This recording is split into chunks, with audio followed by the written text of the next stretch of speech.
Welcome back to Gold Derby. I'm Christopher Rosen. I'm joined by Joyce saying, Joyce, I'm Christopher Rosen. I'm joined by Joyce saying, Joyce, it's a time for another edition of Oscars Playback. We're going all the way back to the 1994 Oscars, or as I like to call it, I don't care. You've got the hands. Well, I'm not. He's like this, right? Tommy Lee and The Fugitive we're doing. I don't care. Great. No, 1994 Oscars choice. So as we usually do here, we'll start with 1993 in film. Our favorite. This podcast sponsored by the Wikipedia page for TK year in film. Overall thoughts, Joyce. Go ahead. What do you think?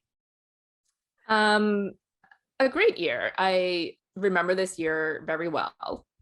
As a child, it was lots of great movies this year. Obviously, Jurassic Park. Huge hit. I feel like every year, every one of these we've done, I'm like, oh, I didn't see a lot of movies as a kid in theaters. And then I'm like, oh, I saw every one of these movies in theaters. I saw most of these. Yeah. So I was 8 in 93. So how, hold on, let me do some math here quick. You were 15. Okay. So Jurassic Park was the #1 movie. I saw it like literally 4 times in the movie theater. Absolutely loved it. It was great. Yeah. And it's funny to me because I feel like every subsequent movie in the series is a downgrade. Like absolutely true. We could do Jurassic Park right now. So it was the #1. It had almost $1 billion worldwide. It was an absolute phenomenon. Absolutely true. I remember at the time Lost World, when it came out a few years later, I was like, oh, that was not good. I revisited Lost World a few years ago and I'm like, it's actually pretty good. It's like lesser Spielberg, but it's still Spielberg. Then Jurassic Park 3 is not good. And then Jurassic World is not good. And so I've never seen any of the Jurassic Worlds, but I know a lot of people who have seen them and they all concur that not great, Bob. .gif. Definitely not great, Bob. I think Jurassic World Fallen Kingdom is truly a really bad movie. That's the second one. I had not even seen the third one. I was so disappointed in the second one of the World franchise that I just decided I don't need to see this new one. You know, you're not going to get me to see it, even if you bring back Laura and Sam and everyone. So no. But the first one is unimpeachably great, and not surprised that it was the #1 movie. It holds up. Like, you can remember when the first Jurassic World was coming out 7 years ago now. Yeah. And you know, there was that video comparing the visual effects from the original and World, and the effects in the original one look so much better because it's like a mix of computer, like CG, and practical dinosaurs. It's great. Like, but like now it's like all CG and it's just. Well, I think they brought back some practical stuff for the new one. At least I saw that online. I wouldn't know because I didn't see it. Still not going to see it. #2 movie was Mrs. Doubtfire, Joyce. I guarantee you were into that one. Amazing movie. So great. #3, The Fugitive. Fantastic movie. Love The Fugitive. Saw it in theaters. Loved it. I watched that a lot when I was a kid. I have not seen it in a while. No, actually, that's not true. I saw it 2 years ago. I watched it a couple years ago. I had not seen it before that in a while. Still rules. Great movie. #4 is Schindler's List, which is amazing that it was the 4th highest grossing movie of the year. We mentioned this. I think I brought this up last week at the end of our 1992 Oscar. What were we doing last time? It was 93. Just the previous year. It was the previous year, 93 Oscars. Schindler's List was such a big deal that we actually went as a school field trip and saw it in the theater. Like, it was like, you have to see this movie. And as we'll see in the ceremony, as it sweeps through, it was a big deal that it was like, when it wins Best Picture, Steven Spielberg is like, please teach about the Holocaust in class. Like, it was like, hey, remember the Holocaust, kind of like as a teaching thing. You know what I mean? Like, now we're not even teaching math and science. So no, it was a major deal, a humongous historical epic. Steven Spielberg, 2 of the top 5 movies here on the list. Just and he also had to finish Jurassic Park before he could start on Schindler's List. Yeah. That was like part of the deal. Yeah, incredible. I saw Schindler's List. I saw it like a few months after it came out. I didn't see it in theater, but I think I just saw it at home at some point. And then I also saw it in school in 6th grade. They showed it to us in 6th grade. I haven't seen it in a long time, but my memory of it is, but I have seen it since I saw it in like school. So like, that's a big spread, but I don't remember the last time I saw it. But I will say, it's not really a movie you like. It's not rewatchable. Like, it's a great film, but you have to be in the right mood Yeah, to it's not gonna. rewatch it.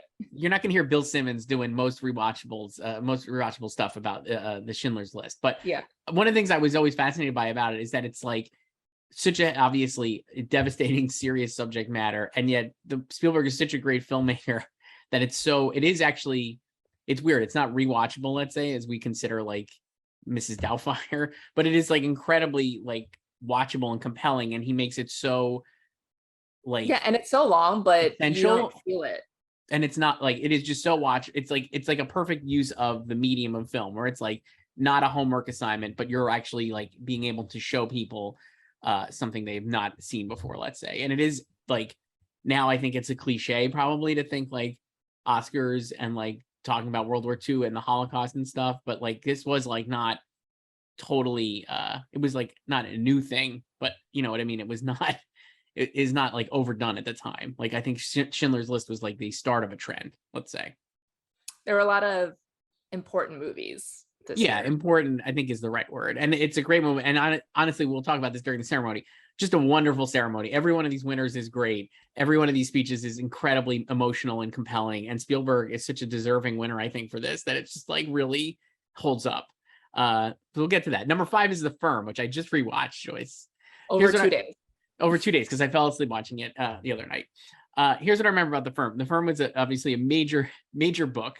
John Grisham. This is a big year for John Grisham, as we'll get to later in this list, because it's like the peak of John Grisham as a movie kind of like movie guy.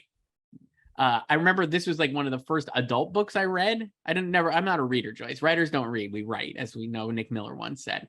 But this and Jurassic Park were 2 books that I actually did read as like a teen.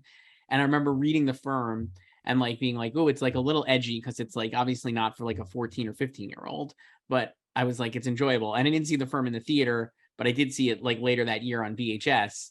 And I remember being like slightly disappointed, because I think the book is still better. And then watching the film again the other night, I was like, oh, I'm not sure Tom Cruise works. I don't I don't think he works in it. I don't know what it is about him in this movie, but it's just like a weird performance, especially coming off of A Few Good Men and like in the waiting for like Interview with the Vampire and the Mission Impossible like come after this. So it's like weird, but still a pretty watchable movie. Cindy Pollock, good director, and a lot of really, really great actors in this, just eating the scenery. So it's fun watch. It's on HBO Max. If you're watching this and are like, oh, I want to check it out again, you should. I haven't seen it in a while, but I did like it back in the day. I remember really liking the score because it's like tinkly, and Yeah, then it's Dave, him running a lot. That's a when lot it of played. running. Yeah, a lot of running. Dave Grushin did the score, and it's very jazzy. Yes. And then yeah, I don't like Gene Hackman, great. So it's funny, Always. Gene Hackman, great, but also not in it as much as you remember. And as you were telling me, he came in late because they were actually wanted. Yes, this is something I vividly recall, because yeah, he came in late, and then there was like a billing issue, so that's why Gene Hackman is not. So I looked this up after you. Material. I looked this up after you talking about it. They had wanted Meryl Streep to play this part, which would have been really funny, because it would have been a little bit. Honestly, the character Gene Hackman plays ends up being like, he's the bad guy, but like who is trying to make it good, kind of like he's done a lot of bad things, and at the end he's like, oh, like I've made mistakes. Like it's like he's like a cautionary tale for Tom Cruise's character, basically. So they wanted Meryl in that part, which would have been a little bit like her like Manchurian Candidate, I think, part, but like not as sinister. And then John Grisham was like, absolutely no, we're not going to change the gender of this character. That's at least what it says on Wikipedia. I don't know if this is true or not. And then they were like, okay, Gene Hackman. But Gene Hackman only wanted to come in if he could get top billing above the title. And that was only Tom Cruise above the title. So he's credited actually above the title, I think, in the film, but not on the poster. Yeah, it's always, a lot of fine lines with contracts and stuff. This is like similar to what happened with Don Cheadle in Ocean's 11. He's not billed at all. He's completely uncredited because he wanted to be above the title with like Brad and George and Matt and everyone. Right. But they were like, no. So he's just not credited in the first one at all. Great. Number 6 on the list was Indecent Proposal. This was a hot movie at the time, Joyce. Definitely one I saw on cable. It was. Not really into it, but I understand why people are into it. So yeah, Demi Moore off of like a peak amount of fame, Woody Harrelson off of like White Men Can't Jump kind of fame. Robert And Bob. Redford. It's great. Cliffhanger, saw this in the theater. Great Stallone, peak era Stallone. Rennie Harlan, just in the pocket. Love it so much. Great movie. No I love notes. the promo material of just him hanging. Just So good. literally hanging. So good. Great villain by John Lithgow and just a fun time. Sleepless in Seattle. Love Sleepless in Seattle. Great movie, holds up.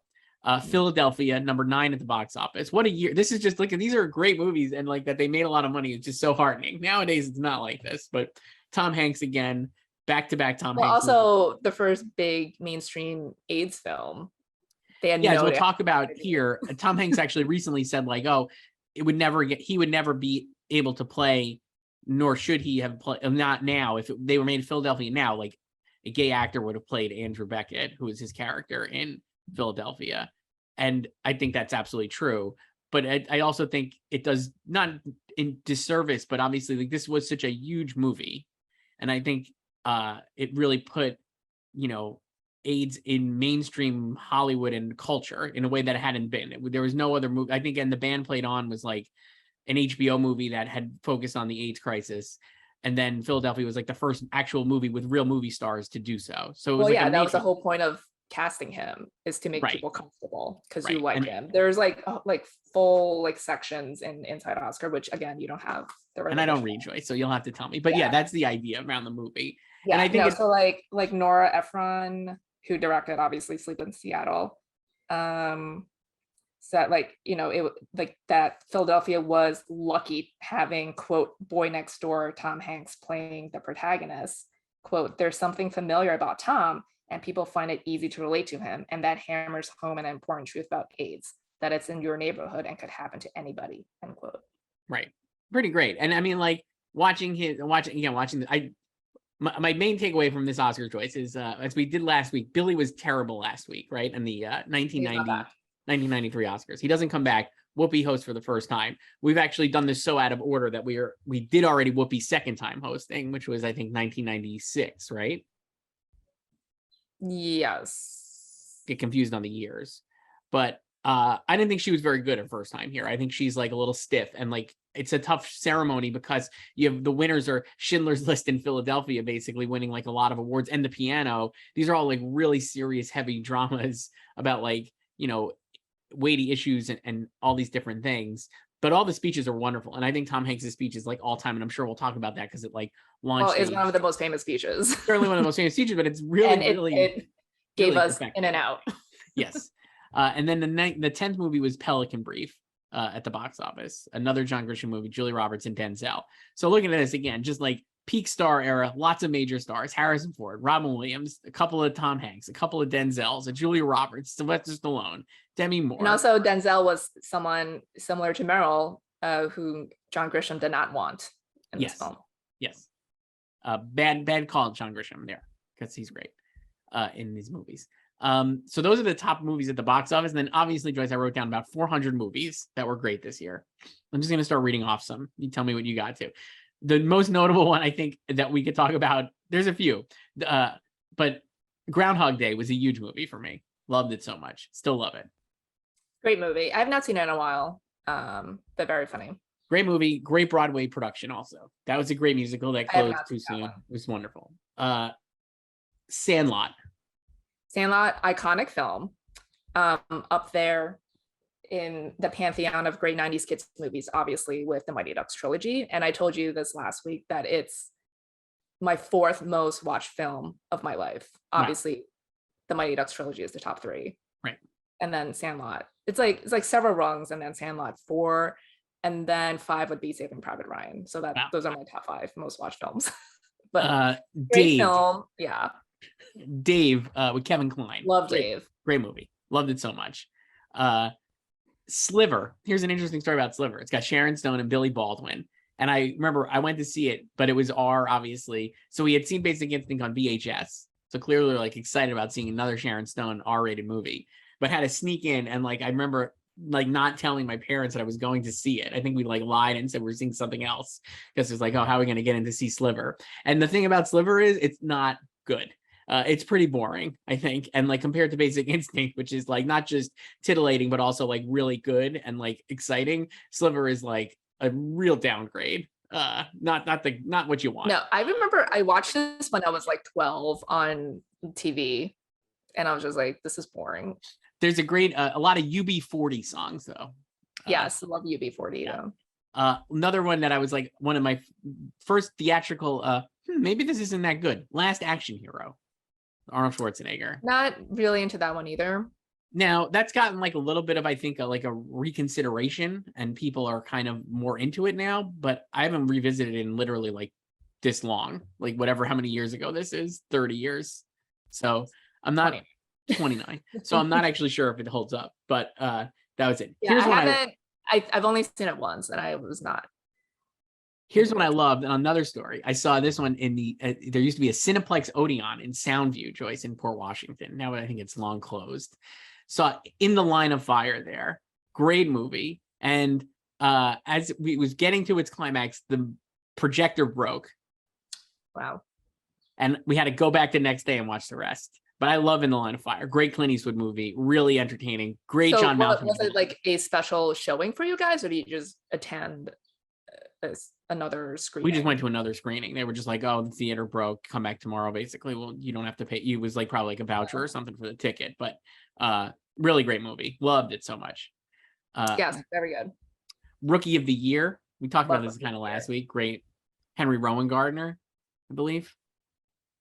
And also directed by Daniel Stern. So. Who's in it? Mm-hmm. This is a great time for Daniel Stern. Home Alone, this. Man. Coming off of Wonder Years. This one I never got into, but I know that there's a lot of 90s kids who like it. I wouldn't be surprised if you like it. Hocus Pocus.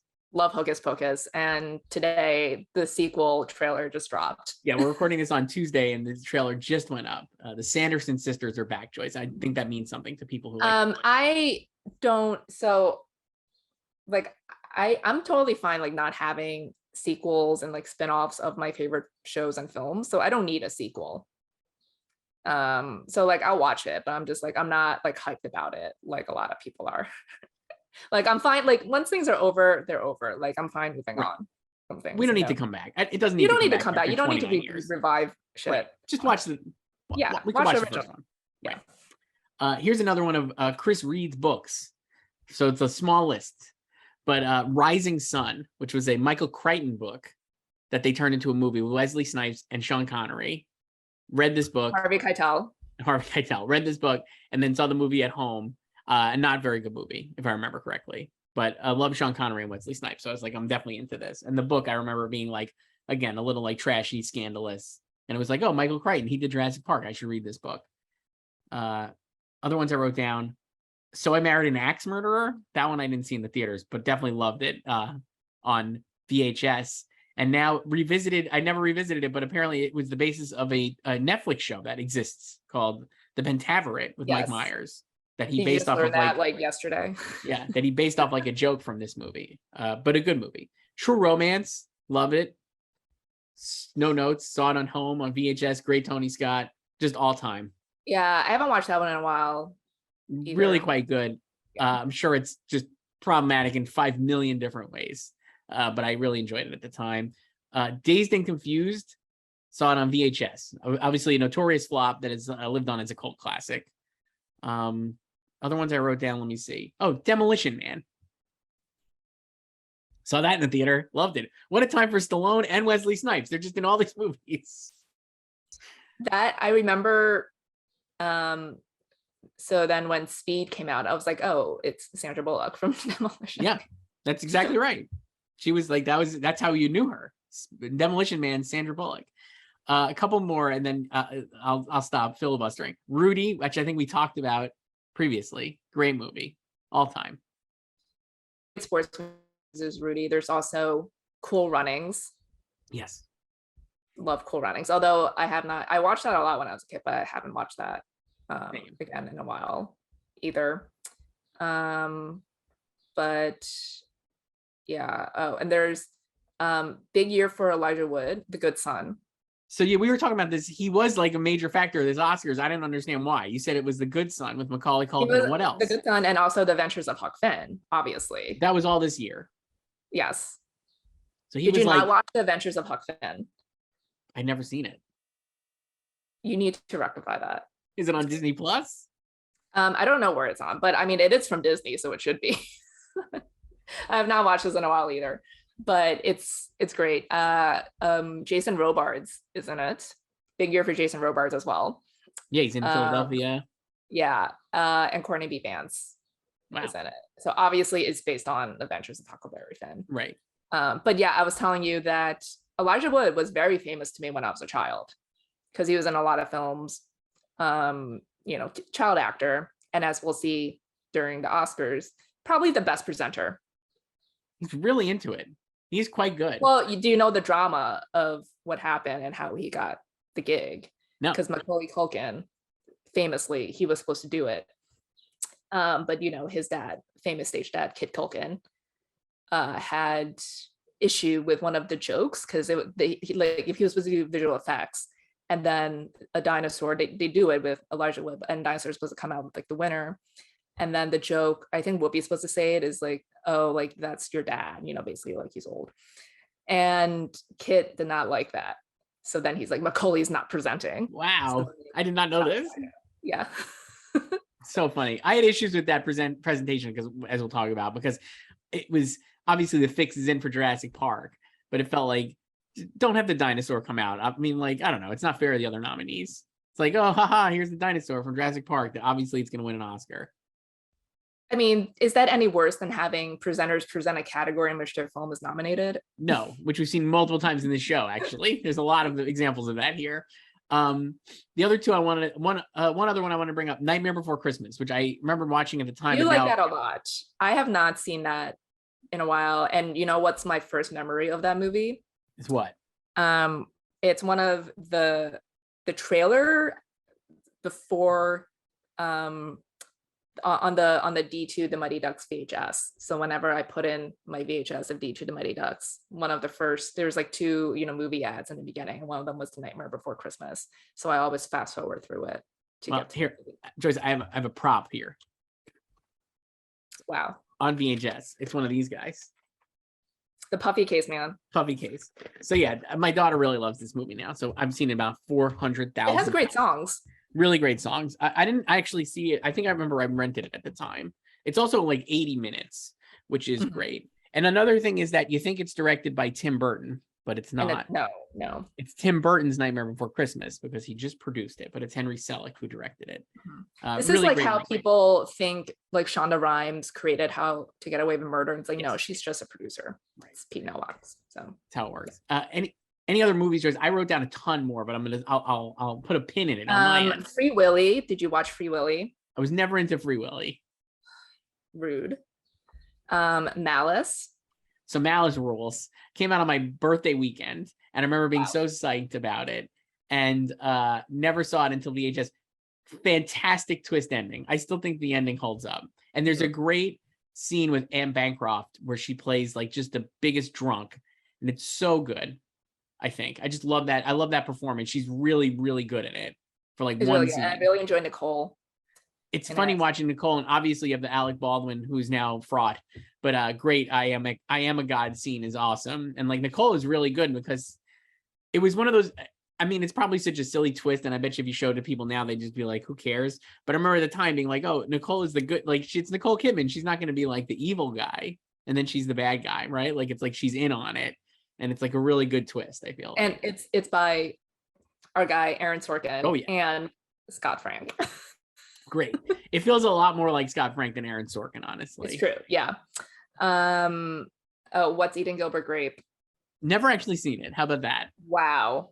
I watched it, I wouldn't say a lot when I was younger, but frequently. Have not seen it in a while. But a lot of great performances in that film. Beethoven's Second. Never went to the Beethovens either. I feel like I was too old for that. So rude. Addams Family Values. Good. Addams Family Values was good. Too Legit to Quit was in that one, right? Yes. Too Legit. Yeah. Too Legit to Quit. I watched this in school in indoor day for recess, The Secret Garden, which I like the book, but I did not like the movie. I don't think I have a lot of recollection of the movie.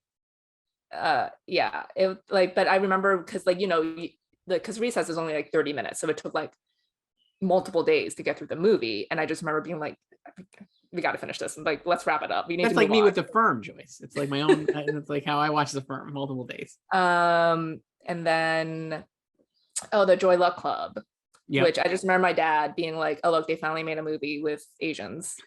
It was honestly, it was a big deal because it was so like, that's why we watched it. And then, you know, it took another 25 years before they made another one. Yes. But also a big deal for me personally, because Lauren Tom and Ming-Na Wen are in this movie. Mm-hmm. And then like later this year, Friends and ER premiere, and they're both on those shows. Sure.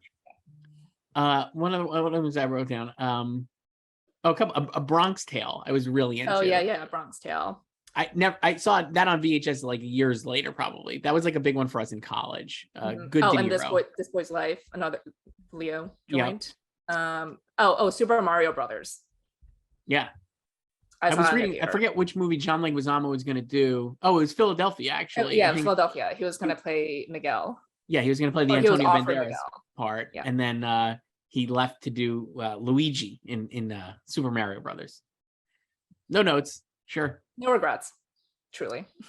The one thing I would say watching this, I feel like, or looking at these lists, it feels like a lot of solid B plus studio movies that like nobody is like going to be walking around being like, man, you know what movie was awesome? In the Line of Fire. Nobody's talking about that movie right now, but it was a good movie. It's just like a solid movie. It's just like since the recession, a lot of these mid-budget movies are not made anymore. Right. And this whole list is mid-budget movies. And even like, obviously like Jurassic Park is like the top grossing movie. So it's not hard to be like, oh, like it's like this, but I mean, every other one of these movies is like not a major, it's like Mrs. Doubtfire, The Fugitive, Schindler's List, The Firm. All these movies are like pretty mid-budget, like genre movies. It's like a solid year for that, I feel like.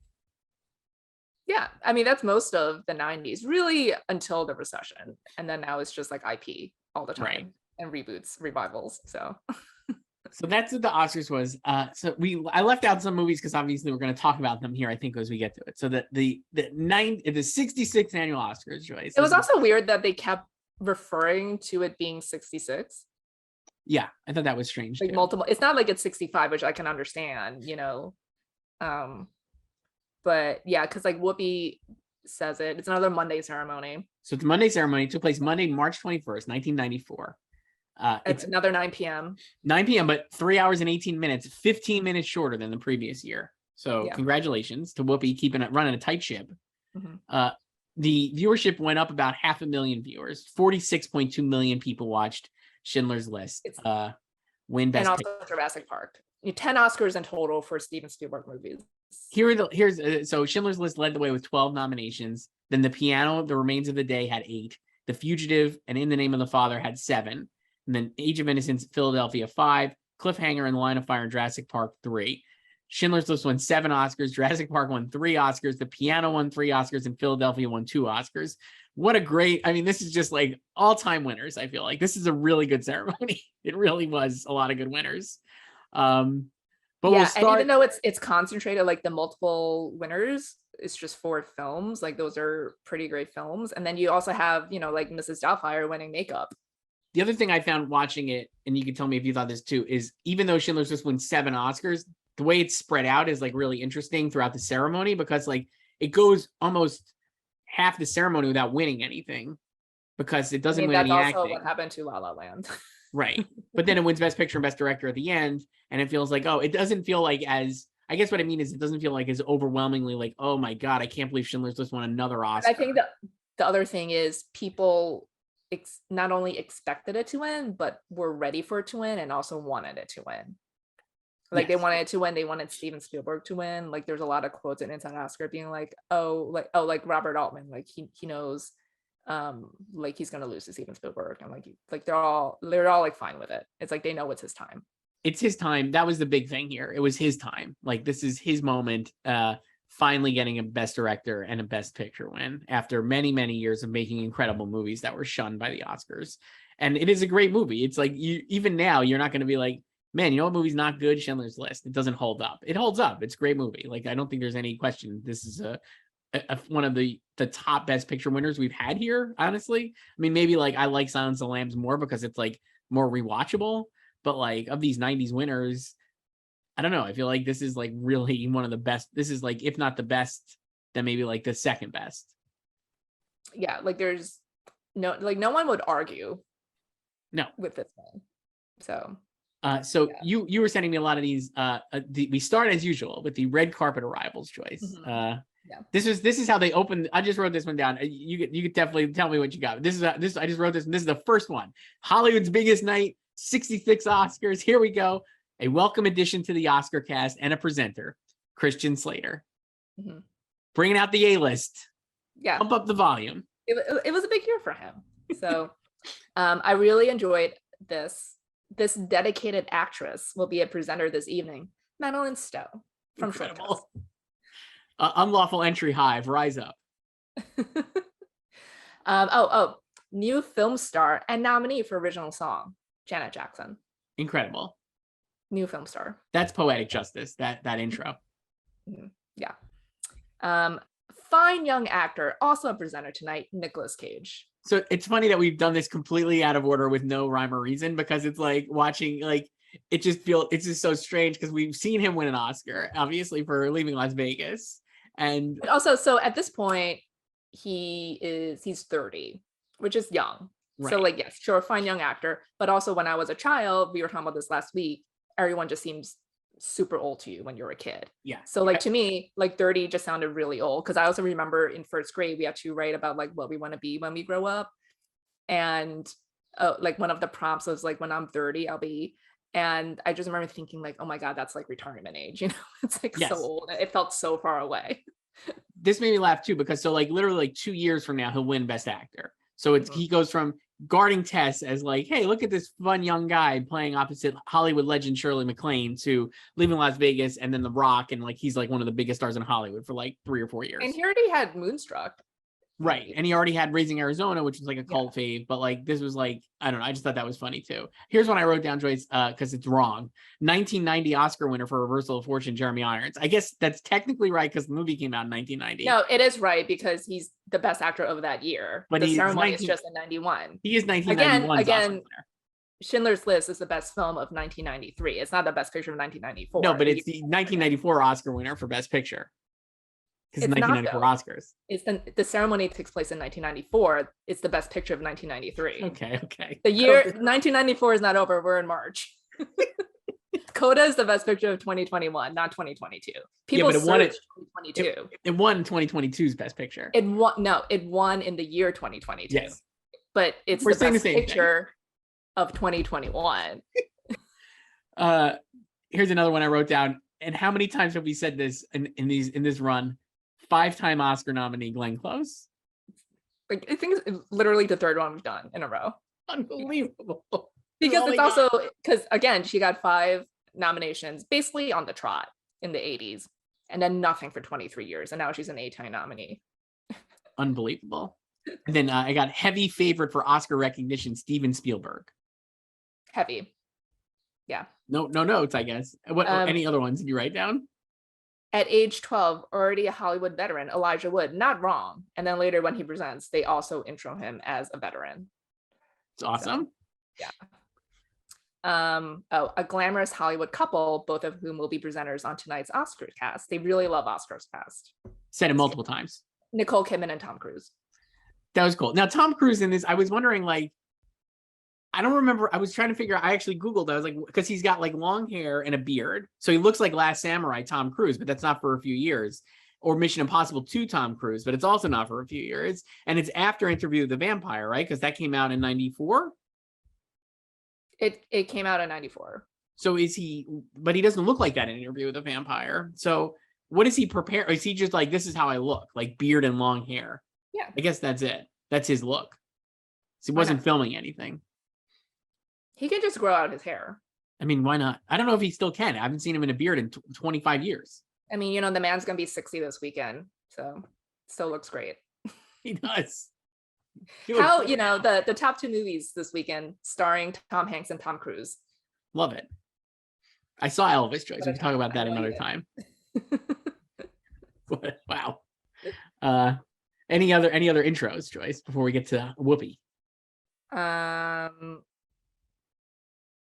No, well, British actor nominated for Schindler's List tonight, Ray Fiennes. Yeah. I love when they point out the Brits, like the non-Americans. So great. Yeah, because they did the same thing with Hugh Grant. I will say we've had I should have looked this up, but I'm like, I don't actually know who the man and the alternate seemingly between the lady announcer and the male announcer. I don't think it's just one male and one female. I think it's like multiple men, Usually like, it feels like the male, whoever the man is doing him, if it's multiple men or whatever, make more mistakes but this time really no notes. I don't think they made a lot of mistakes. I mean, most of them are not error filled. It was just that one year that was really bad. Like maybe the copy is kind of like LOL. But they're not usually error strewn. Like I guess it was 2 weeks ago now when we did it. Yeah, that was a tough beat. So then we go in. Whoopi comes out. It was here. I pulled it up. It was so Billy was not good the year before, as we remember so fondly. He kind of like really was like running on fumes. So he also made a huge to-do about not returning for this. Like Gil Cates really wanted him back again. So Gil Cates really wanted him back. He said no. They floated. This is from Wikipedia again. Love the research. But Jack Matthews, who used to write reviews for Newsday, so I read him a lot growing up, suggested Tom Hanks should host. It's funny because we're still suggesting Tom Hanks to host things, obviously now, 20, 30 years later. I never understood when people suggest your favorite actors or just performers you like to host things. Just because you like seeing them on screen doesn't mean they'll make a great host. Here is, I think Tom Hanks would make a good host, to be clear, because we've seen him host things. Like he hosted the inauguration and stuff. He's got that like gravitas to do it. Yeah, but I just don't, just because you like someone, stop. It's like recommending the Muppets to host the Oscars. Sure. Like, no. Here was what Jack Matthews said, though, that you could just say anytime.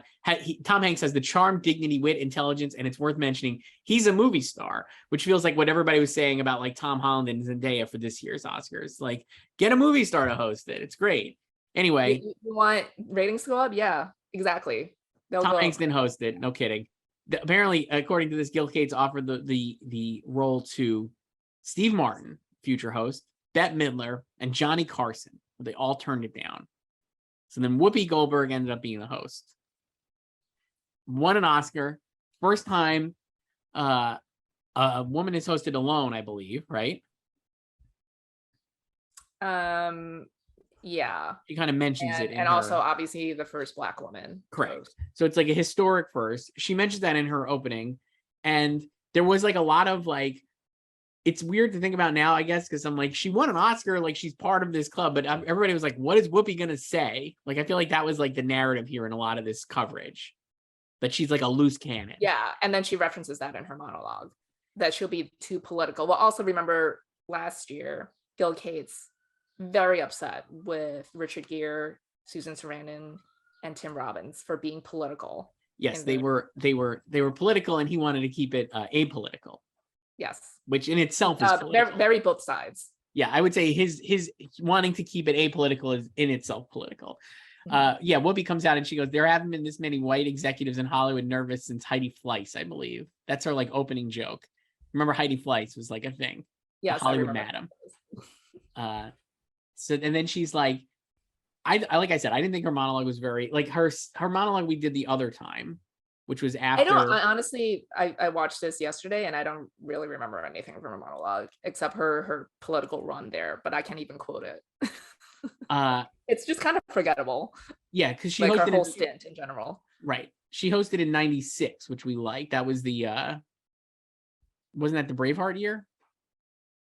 Yeah, and then that's when she also that was the year of the protests, and then she mocked the protests for some reason. She kind of, so it's funny when we did that, she did that thing that year was also 96 was a lot of the ribbons, right? And she was like, I got a ribbon for this, a ribbon for that, a ribbon for this, a ribbon for this, blah, blah, blah, blah, blah, blah. And she does it here. For gay rights disease, which is like. Correct. She does it here again talking about Well, no, she did causes. this first. She did it here first, right? So it's like that was like a sequel. This one not as good, honestly, as the second one. But she also mentioned men's rights disease or something in this one. Made no sense. Truly makes no sense. Immediately makes fun of the Crying Game, which I was like does not age well at all. Another dig at the Crying Game, because she's like, Billy left, he's got the Crying Game, and I've got Schindler's List. Yeah, she has the serious movies. So she mentions Jack Nicholson and James Caan getting arrested. I had to Google this one. They both were arrested, as it turns out. James Caan pulled apparently like pulled a gun on somebody, I believe, and this is the Jack hitting the car with the golf club that we've seen referenced literally multiple times here during these.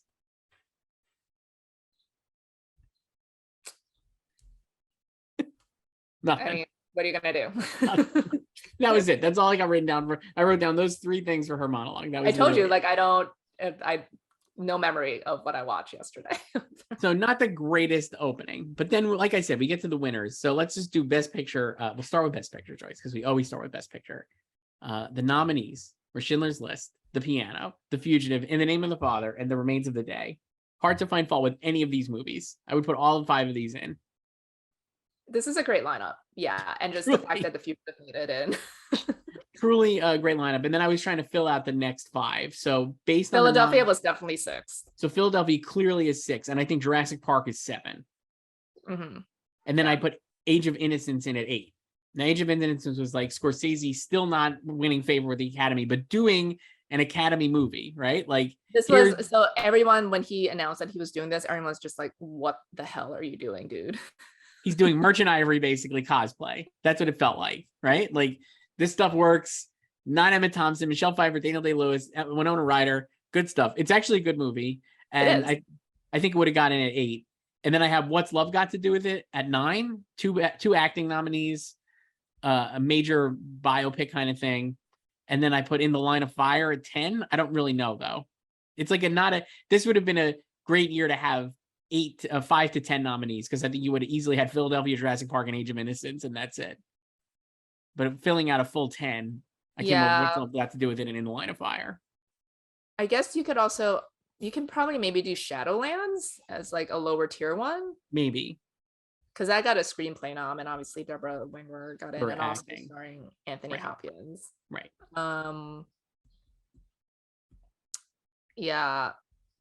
I mean, it would also be cool if like Sleepless in Seattle got in. But, so the ones I wrote down that I don't think would have gotten in based on how they performed, but I personally would have wanted to see in, are Groundhog Day and Sleepless in Seattle. I think both of them should have. If it was now, I think at least one of those would have gotten a Best Picture nomination. I actually think Groundhog Day would have, because I think it would have been like, Groundhog Day should have been nominated for screenplay. So. Certainly screenplay. I think it could have gotten, like, if it was now the same movie now, I think it would get like 5 or 6 nominations. Yeah, and Groundhog Day. So this year BAFTA was after the Oscars, and Groundhog Day won the BAFTA for original screenplay.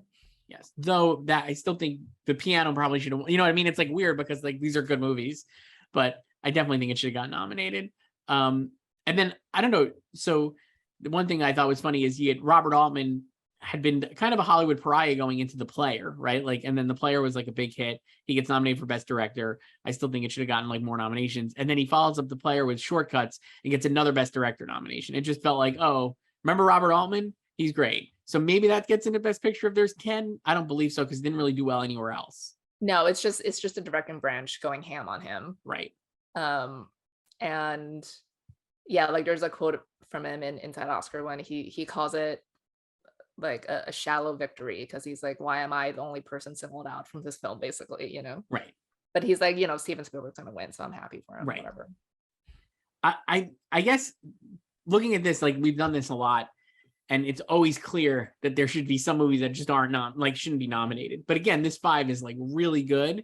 And I guess just Philadelphia was, I don't know how it missed, but it missed here and director, but it's hard to like, what would you have pushed out to put it in? I mean, I think most people would just say The Fugitive, because it's like the least like Oscar-y of them. Yes, but it's a great movie though. It is a great movie, and it was a huge hit. But also the only one of this lineup that did not get into directing or writing. Right. You know. So the future instead of Philadelphia, but I think they both should have gotten in. I don't know how you pick, I guess. Yeah, and it's also like I love that The Fugitive got in, especially in a field of 5, because I think in a field of 10 it would definitely get in, or like most likely get in. But doing it in a field of 5, it's like Beauty and the Beast getting in a field of 5. Yeah. It's just cool. That people really loved it, as it turns out.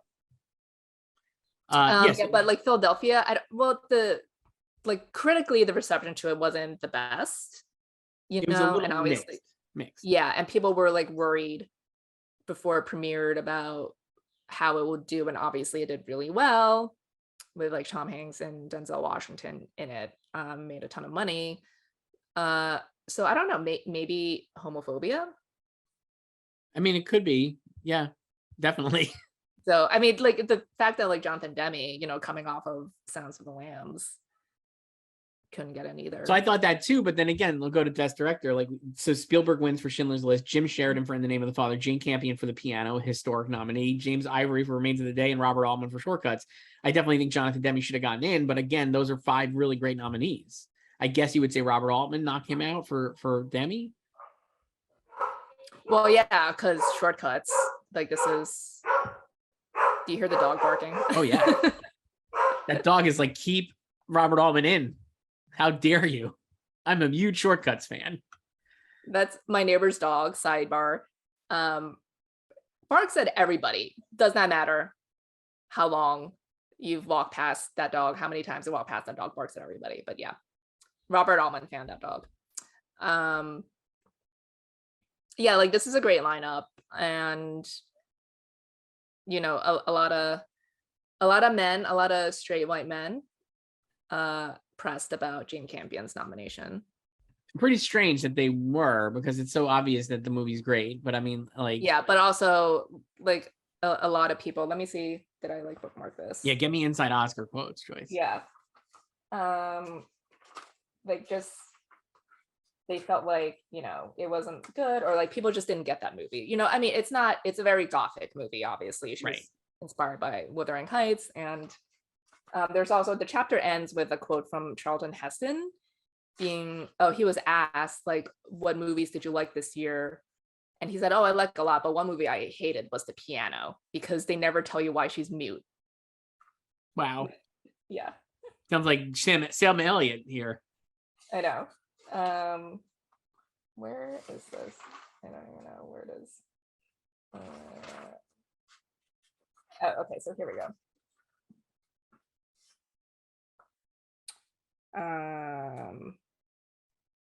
Oh wait, this is the wrong one. Where did I?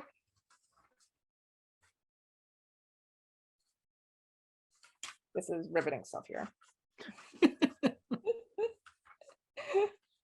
I bookmarked too many pages, that's why. This is why reading is bad, Joyce. I read the whole chapter for you, and then I can't even find where I annotated it now. But oh yeah, the theme this year was the people behind the camera as well. So I want to bring that up later. While you're looking that up, I just want to go through. I was looking at Spielberg while you're looking up Jane Diggs. So Spielberg was obviously like, get Spielberg an Oscar. We talked about this previously. This is what he ended up. This is the run he had going into Schindler's List, and it's funny because it felt like he was so overdue to win, but I don't know where he would have won. So it's like Jaws obviously is a breakout 1975, but I think that's the year Milos Forman wins for Cuckoo's Nest. So it's not going to be like Steven Spielberg for Jaws, probably, even though I think Jaws also snubbed him better movie frequently. Close Encounters loses the same year as Annie Hall wins. Now, Woody Allen and that movie has probably not aged well in the public discourse, but I don't know at the time. I think you could argue that it was probably like the correct win. Raiders of the Lost Ark, I think he could have probably won. That was the year, I believe Chariots of Fire won, right? 1982 Oscars. Yeah, but I just don't think he would have really won for yeah, and then like The Color Purple, it was just, So like The Color Purple would have been like his potential win, but I don't think that would have been a great win. Warren Beatty won for Reds the year Raiders was out, and Chariots of Fire won for Best Picture. I'm not sure I mean, that's not a bad win. Well, yeah, and then he was snubbed for The Color Purple. So this was, I mean, that was like his most Oscar-friendly film. That was his most Oscar-friendly film. Yeah, and then he was snubbed. It definitely was like, it felt like a little sweaty, right? Like I gotta win an Oscar type thing. But I think Color Purple was actually like a good movie, even with all like the fraud discourse around it, and like was probably unjustly snubbed in a lot of things. And what won that year is Out of Africa, which I don't believe has aged very well at all, I would say. It's a lot of huge epics. Yeah. Okay, so I found it. So, anyway, so this is about the critics prizes, like the big three: New York, LA, National Society, and also NBR. So Jane Campion, so Best Picture went to Schindler's List, but Jane Campion won director. So Michael Medved, who was not a member of the circle, realized that this divvying up made no sense, but he got it backwards, mistakenly thinking that the awards for Campion had come after Best Picture voting, blah, blah, blah. So then he wrote in the New York Post, quote, "Hey, Steven, call a cop because you was robbed," he wailed, grousing that the result was, quote, "bonehead." Medved concocted a theory to explain Campion's 2 citations from the New Yorkers, quote, "She happens to be a woman," and end quote, and he imagined a, quote, "feverish hunger to honor a woman at all costs," end quote. He also insisted that among the critics, there was a, quote, "wave of sympathy," end quote, for Campion because her premature newborn son had died earlier in the year. So then people were dragging him for his hot take. Georgia Brown of the Village Voice was appalled at Medved's, quote, "bigotry" for, quote, "saying no woman is good enough to compete simply with her own talent," end quote. She also fessed up that she had supported Mike Leigh for Naked and, quote, "never considered that in not voting for Campion that I was failing to vote for a woman, much less a bereaved mother," end quote. And then a parenthetical here. Medved was not a fan of The Piano. The film did not make his 10 best list, although he did find a spot there for Homeward Bound: The Incredible Journey, a live action Disney movie with Sally Field providing the voice of the cat. So incredible. I watched that movie too. Me too, actually. I've seen that one on cable. So Jane doesn't win. We obviously had a replay of this, and Jane wins this year over Spielberg. But I'm fine that she did not win for The Piano. Steven Spielberg should win an Oscar for Schindler's List. It feels like, what else? It's like just totally right. I just think that history was correct there. Yeah, and again, this was his time, and there's several quotes from him in the book as well about like how he's like, he'll be okay if he never wins an Oscar. So it's great when he wins. His speeches, I think, are really great. And he has this great moment where he's like, again, showing enthusiasm for winning, which I like, because like, holy cow, you just won an Oscar, like, own it. And he's like, "I have many friends who have won Oscars, and I've never actually held one before. So I thought that was so cool. I was like, wow, imagine that, like, kind of, even I'm hoping it's true, but I'm like, imagine that kind of discipline to be like, you know, like Francis Ford Coppola has got multiple Oscars, right? I'm sure Steven Spielberg could have easily just like at his office one day been like, what does it feel like? How does it feel to hold an Oscar? And never doing it, rather, because he probably was like, I want to win before I get to hold it, right? Like, I need to own it, my own. Yeah, and I think several people are like some actors are like that as well. You know, they always admit it. That was so cool. Yeah, I thought that was really cool. I thought it was great. So we were looking, again, hard to beat this lineup of best directors, but I did come up with some more, as you'll probably be shocked. So Andrew Davis for The Fugitive would have never gotten nominated, but obviously he's the Best Picture nominee. He could have been considered, and I think it is a good. I don't understand how it wasn't considered here, or Screenplay, because like the movie's good enough for Best Picture, probably should get one of those nominations. But even if he doesn't get into directing, it probably should have gotten a Screenplay nomination, because just, I mean, based on a TV show, right? If anyone does not know. Yeah.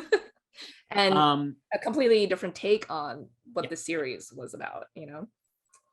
Spielberg for Jurassic Park. You're gonna give him double noms? I would, actually. Jurassic Park rules. It's a great movie. He's so good. It's just like he makes it look so easy in Jurassic Park. And as we've seen, has any director had a better year than he did in 1990? No, absolutely not. This is, I think, the best year for any director in the history of Hollywood. Two completely different movies.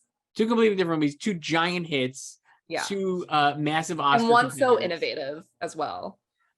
Spielberg, Jurassic Park. He does such a great job in Jurassic Park. that it feels effortless and probably like overlooked. But as we've seen from 5 subsequent movies, including one he directed, it is not as easy as you think to make a really, really great Jurassic Park movie. It's just kind of funny to be like, how do you mess up dinosaurs?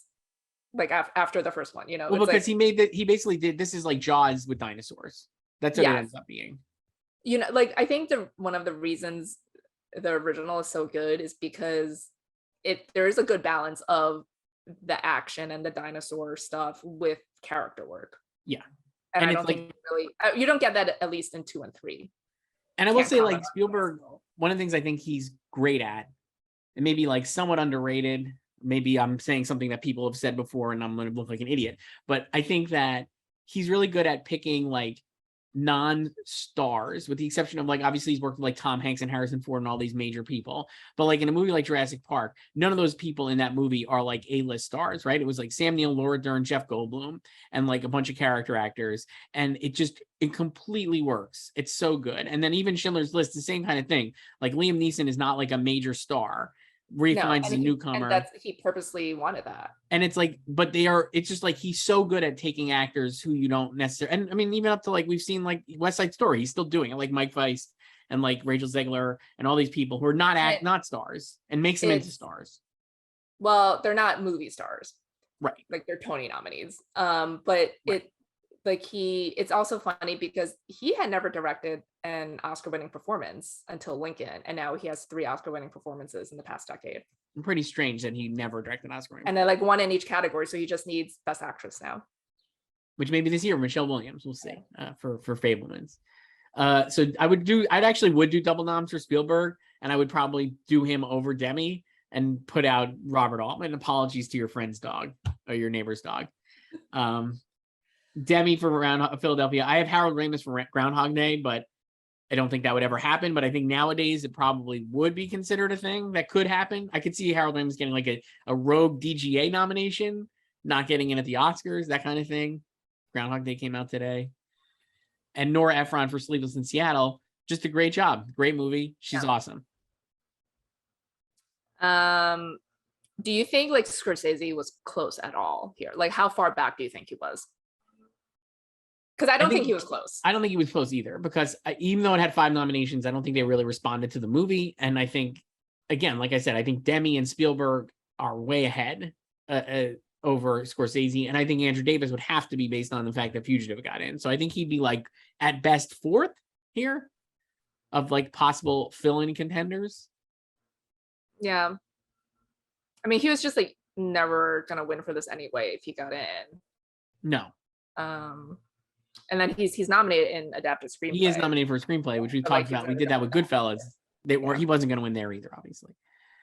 So yeah, this is a great line. Like, again, this is like one of the best lineups of picture and directors we've had. Let's do Best Actor, Joyce. So Tom Hanks wins for Philadelphia. The other nominees are Daniel Day-Lewis for In the Name of the Father, Lawrence Fishburne for What's Love Got to Do with It, Anthony Hopkins for Remains of the Day, and Liam Neeson for Schindler's List. Incredible list of nominees again. Like, I don't even think I would take any of these guys out. So Lawrence Fishburne was a surprise nominee. Right. And yeah, but this was, just like it was Steven's time, this was Tom's time. So we'll talk about that. We can talk about his speech. Do you want to do like fill-ins here? I had a few guys written down here potentially before we get into. I mean, the most obvious one is Denzel, because Denzel ran lead famously for this and was not nominated anywhere. And he's talked about this multiple times, like how he has no regrets. Like even just a couple of years ago when Viola Davis went supporting for Fences and he was asked about it, and he said he told her that she should go lead, but it's up to her. It's her choice. And he said like he had no regrets. Actually, let me pull up his infamous, or not infamous, but a well-known Playboy interview, because I think he talks about it. That's there. Funny. Okay, Philadelphia. So this is from 2002, 20 years ago now. So this was after he won for Training Day, his lead Oscar. So they asked him, how about Tom Hanks? Were you annoyed he was nominated for the Best Actor Oscar for Philadelphia while you were overlooked? So Denzel says, The studio had two guys who could be up for lead, and they did not want to split the vote. The movie was about Tom's character, and they wanted to get behind him. They asked me to look at the supporting category, and my agent said, no, your role was just as big. I didn't get nominated, but I'd been nominated 3 times and won already. Tom was known for comedy at the time, and he had just done A League of Their Own. Philadelphia was one of his first serious roles. Did it hurt? Sure, but I never let it eat me up. So Playboy says, at all? He says, so this goes back to last year. The opposite is true. There have been times when I didn't want to win. When Pacino won for Son of a Woman, I was up for Malcolm X. I didn't want to win that time. I would have felt badly. It was Pacino's time. If he hadn't won that one, he would have been 0 for 8. I was already 1 for 2 or something. When he won, was I 1 for 3 batting .33? I was okay with that. When I didn't win some of these awards, other people were angrier about it than I was. I know it's a cliche, but I genuinely feel good about being invited to the party. How many people can say they've been nominated 5 times? How many people can say they have won 2 Academy Awards? So I'm cool with it. When they called my name for training day, I did not expect it at all. Huh. Love Denzel. Yeah. I don't know if I would have nominated him though for this. I think you can make the case. He does a good job, and he's obviously, the reformed homophobe. Correct. It's a difficult, like Tom Hanks referenced that in his speech. It's actually a tough role because you're playing a character who is going to not have the audience's sympathies at all, and actually like could end up being like a thing that people will always think of you as. Obviously that did not happen with Denzel Washington, but like, nobody wants to be like, I'm the homophobe. Yeah, like it's a good performance, and I do think if he went supporting, he probably would have gotten in. So I think, and I think that while I understand the gamesmanship, the movie is it is Andrew's movie.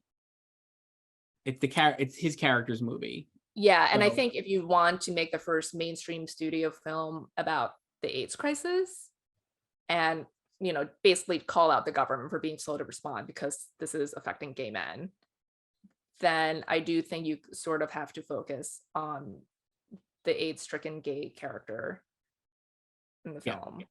So I was reading about the movie, and that role was, I think they approached Robin Williams and Bill Murray for the Denzel role, which is interesting to think of those guys in that role. And I think you could easily see a version of Philadelphia where they do have that kind of like comedy like guy doing that role. But I think Denzel's really perfect in the movie, though. Both Robin Williams and Bill Murray, I think, could have had serious. Robin Williams won the Globe for Mrs. Doubtfire, so he should have been nominated, really.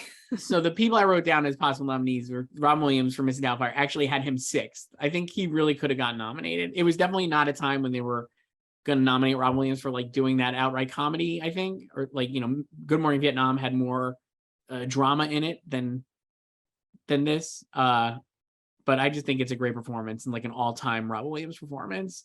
Bill Murray for Groundhog Day would have never happened. Movie had no interest at the Oscars, but I think if it was now, that performance would have been like seriously considered. And Harrison Ford for The Fugitive. What about him? Great movie. Poor guy. He only has 1 nomination for Witness. Yeah. But at the same time, none of these guys I would have knocked out, really. I think Lawrence Fishburne. And I love Anthony Hopkins in Remains of the Day. Yeah. And, like, honestly, I would not have been upset if he had won. Right. Like, it's a great performance. And I love that movie because it doesn't have a happy ending. I love movies with bittersweet or sad endings. Right. So I would also put in Kevin Kline for Dave. Great performance. I don't think it had any chance, but I had it written down as like a possibility too. The movie's great. And Liam Neeson for Schindler's List, great. But so Hanks wins. He gets up, as you said, a memorable speech, standing ovation, I believe, for Tom Hanks. He was one of 2 standing ovations during the show. So 3 standing ovations. Got one, and Bruce got one. Spielberg, Hanks, they were ready to give Bruce Springsteen a standing ovation. Yes. So Hanks gets a standing ovation. Really fun. His speech is all time. I pulled up the transcript. It's such a long speech. So long. He thanks Rita Wilson without naming her, which I found like not strange, but just say Rita Wilson. It's like my love. I mean, a lot of people just thank their spouse without saying their names. So And He like the mentions kid. Denzel, and he says, for a cast that includes many other people, but the actor who really put his film image at risk and shone because of his integrity, Mr. Denzel Washington, who I really share this with. And then he says, this is the part that spawned an entire new movie, Joyce, and made like headlines even to within like a couple of years ago. The Times did in 2019. The Times did a story on this as well. Hank says, I would not be standing here if it weren't for two very important men in my life.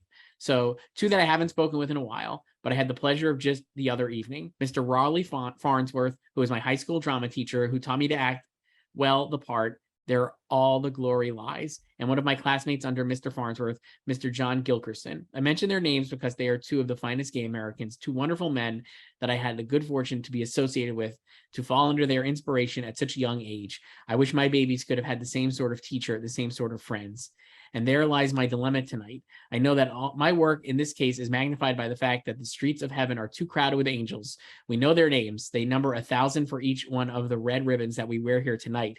They finally rest in the warm embrace of the gracious creator of us all, a healing embrace that cools their fevers, that clears their skin, and allows their eyes to see the simple, self-evident, common sense truth that is made manifest by the benevolent creator of all of us and was written down on paper by wise men, tolerant men in the city of Philadelphia 200 years ago. God bless you all. God have mercy on us all. And God bless America. Tom Hanks, run for president. It's a great speech. Holy cow. Do you think he had prepared that? So I have to imagine, yes. It's just incredibly well written and off the cuff. Because It the just way seems he starts is like he impossible. knew he was gonna win. Like he doesn't even start like overwhelmed to be like, I like to thank the Academy or like anything like that, really. Right. So as it turns out, Tom Hanks, quote unquote, outed Raleigh Farnsworth, his high school drama teacher, with that speech. And it later became the movie In and Out, because Scott Rudin, who is now canceled, said, well, that's a good idea for a movie. And Matt Dillon plays the Tom Hanks character. Kevin Kline plays the Farnsworth character, and it's a whole movie. And there's a Times article about it. And I think Mr. Farnsworth was not necessarily that upset, even though like the headlines were outed at the Oscars, all these different things. But he had told People magazine, I don't mind going public now. I didn't think I had anything to lose. Although he added, if I was still in my professional life, I don't know how I would have reacted. And then Farnsworth said, it has been quite a feather in my cap, he said at the time.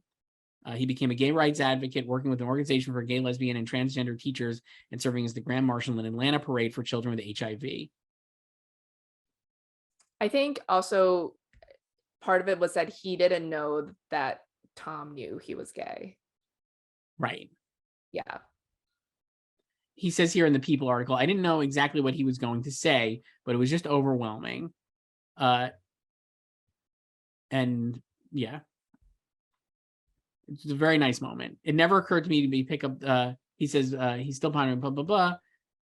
He was surprised that Hanks won. Not that I didn't think it could happen, but it doesn't usually happen that way. So very great moment, a great speech. An In and Out, good movie. So a lot of positive things happening from. And Tom's gonna win again next year. Yes, for Forrest Gump. Incredible stuff. And literally, like, again, like this was watching this Oscars, it does feel like Steven Spielberg, it was time. Tom Hanks, everyone loved Tom Hanks. Just truly his time. Yeah, this was his dramatic turn. Right. And an important movie. And yeah, like a lot of the criticism of the film at the time was that it was too sanitized portrayal, but I think that was also the best they could do at that time. So I think, and this is a Times article from 2019, they talk about that, and they talk about, again, like we had just said earlier, like Tom Hanks playing a gay character, obviously when he's he's not gay. So Ron Neisweiner, who is gay and wrote the script, he said, we would really examine the issue. We're very conscious of it, he said. But he said at the time, this is in 2019, that quote, potentially controversial movies need stars to get them made. That's just a fact. Yeah. And then he talked about the impact of the film. And while like I'm sure it's not like certain things don't hold up, and again, the casting maybe would be different now, Ron Neisweiner said, I spent the last 25 years being approached by people who have said to me, thank you, your movie changed my life. Last year on the set of Homeland, so this is in 2018, Neisweiner was worked on Homeland, a Showtime series. A production assistant from Egypt walked up to me and said, hey, I just have to tell you, because of watching your movie when I was 14, I realized who I was. So I know Philadelphia has positively affected people's lives. I mean, Yeah, it's just that was, it opened the door for many Americans, yeah. to be more accepting of gay people and to understand that you don't get AIDS from contact. Right, like it's so weird. It's probably like very strange now if you're like a young person watching Yeah, you'll be Philadelphia, like, this is so dated, and it's like, or just what? like it doesn't even make any sense. Like Denzel Washington thinks he's gonna get AIDS from shaking Yeah, and Denzel he Washington's doesn't touch his characters. face until the end of the movie, It's just very like all that is really strange, I think, because we're but so. that's what it was like at the time. But that's what it was like at the time, even that was what people thought it was like. And having a movie that shows those specific things, it is a message movie, which Hollywood does kind of hit and miss. But this one really works, and I just think it does still work. So I like the Tom Hanks win. Obviously, I don't think it's bad. I'm in on Tom Hanks, as it turns out. No, yeah, it's a good win, and I prefer this win to his Forrest Gump win. As we talked about when we did Forrest Gump not aged well. Philadelphia, I think, has aged differently, but not poorly. Yeah, like I think Philadelphia was a necessary movie at that time. Right. I think in his review, Roger Ebert compared it to like Guess Who's Coming to Dinner, like that kind of thing, where it's like these are movies that, like, again, nowadays would feel quaint or weird or like not exactly how they would be done in modern times, but at the time they were like revolutionary because what they were showing. Yeah, because some of like the other complaints from like AIDS activists, like Larry Kramer was not into Philadelphia, and Right. One of the things was that like, oh, they don't have any intimate scenes between Antonio Banderas and Tom Hanks. Right. But I don't know like how people would have reacted back then if they had done that, Right. So, and then like they, I think it's a quote from Ron, but he was like, this is, he's dying, and like they've been together for a long time, and like there's this court case, so it's just like we also want to show that like there is like any other hetero couple where if you've been in a relationship for a long time, you're not always like touchy-feely with each other, right, 24/7. Right. True. Best actress choice. Holly Hunter wins for The Piano. The other nominees are Angela Bassett for What's Love Got to Do with It, Stockard Channing for 6 Degrees of Separation, Emma Thompson for The Remains of the Day, and Deborah Winger for Shadowlands. Great list of nominees. Love Holly Hunter's win. Love Holly Hunter. Just always Holly's.